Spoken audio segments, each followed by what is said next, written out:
आज तसा उठायला उशीरच झाला होता. मग घरचे जरा पाहुणे आले होते. मग मी ते म्हणले जा इडली घेऊन या. मग गेलो, गाडी काढली, आनंद पार्कला गेलो. इडलीच्या दुकानावर इडली ते घेतले. म्हणलं आपल्याला तर घ्यावं. मग वापस विचार केला, मग आपल्याला घरी जरा आपल्याला लत उडवताल घरची. मग कसं आहे स्ट्रक्चर आज गणपतीचं, आज विसर्जन वाटतं या गणपतीचं. मग घरी आल्यावर इडली बिडली ते सगळं दिलं.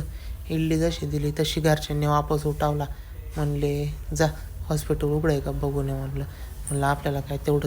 गाडी काढली आणि गुन्ह्याबाईला सरळ निघालो मग हॉस्पिटलला जाता जाता बघितलं रोडला कोण आहे का नाही, कोण ओळखीचं दिसतं आहे का नाही. मग बघितलं, मग गेलो सरळ, पण बाहेरनंच बघितलं हॉस्पिटल बंद होतं. मग हॉस्पिटल बंद आहे म्हणलं तर चला राऊंड मारूनच जाऊ. मग इथं 2-3 गणपती होते, ते 2-3 गणपती बघितले. एका मंडळाचा हा एक मंडळ, ह्याचा एक गणपती बघितला. काय आजारी असल्यामुळं कुठेच कोणत्याच गणपतीला जाता आलं नाही. पुण्यात पण जायचं होतं. मग कसं आहे आपला घरचा सातबारा आहे, डायरेक्ट गाडीच आडवी, कोण विचारणार नाही काय नाही, सातबाराच आपला आहे म्हणल्यावर. मग पुढं आल्यावर बघा इथं बी सातबारा आपलाच आहे, कारण की रोडलाच मिटिंग लावली काकाने. तर काका घ्यायलाच गाडी पुढं तयार नाही, नुसते 2-4 हॉर्न दिले. मग काकाने मिटिंग संपवली. मग पुढं घेतली गाडी. मग पुढं गेल्यावर बघितलं आज बऱ्याच ठिकाणी विसर्जन होते. मग स्ट्रक्चर यातायातच बघत आलो. म्हणलं बोरच व्हायला आहे तसंही, कारण की दिवसभर घरातच बसून मोकार. मग घरी आल्यावर लगेच वापस घरातून बाहेर काढलं.